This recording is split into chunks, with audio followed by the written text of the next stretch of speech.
I know it's been a while since we posted a video. Unfortunately, my camera, as you can see behind me there on the top of the pole, is too low to really take pictures anymore. So I just wanted to give everybody an update on how things are going and just kind of show you some pictures. So this is the living room ceiling, and I'll show you from the inside. And kitchen. And kitchen, yes, the great room. So we're getting ready to put up light deck. Well, the light deck is there with the top hats, and this will be our last concrete pour for the house. So we're getting ready to pour this. Underneath is 2x6 tongue and groove pine. That's the ceiling of the great room. We just put the top hats on today, so we're hoping the wind doesn't blow them off too bad. We've got, this is only a 16-foot span up into a peak, so we'll have a beam up top there. You can see the start of the beam, and we have one number 5 in the bottom, and we'll have one number 5 in the top. You can see we started on the roof there, and what we're walking on is the last pour. And then we'll build a wall here for the side wall of the great room, and you can see down into the great room there. See if I can get it to, there we go.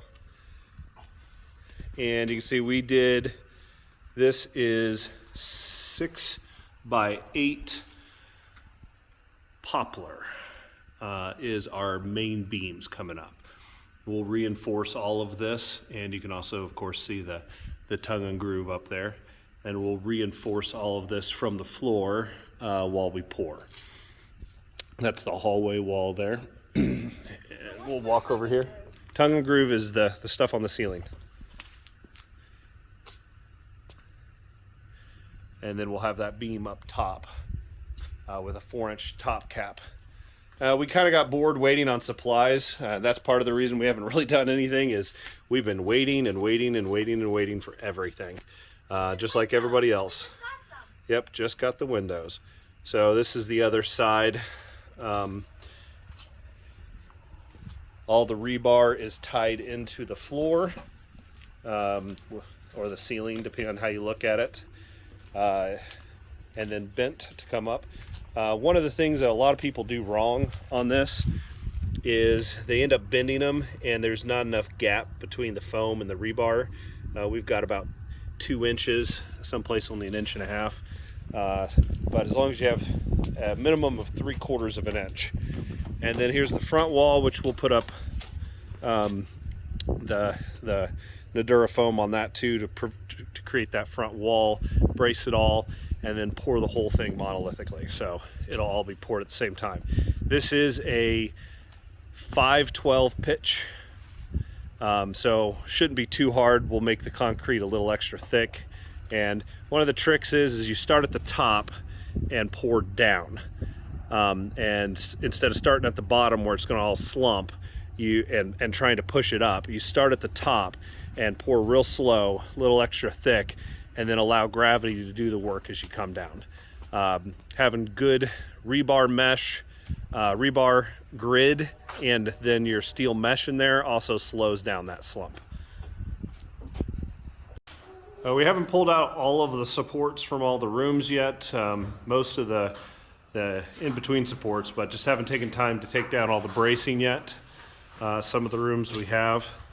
And then as we move out in here to the great room, you can see the ceiling with the light deck on top of it. So again, we'll brace from each one of these cross members.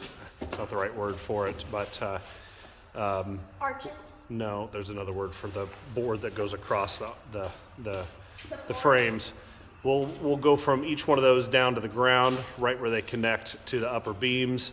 And then we actually have, this is a 7-foot span between them, so we're going to brace in between them as well. And I'll try to put up a video of that bracing before we do the pour, or slightly after. But hopefully after that we can go ahead and get the roof done and get the inside finished up, at least dried in.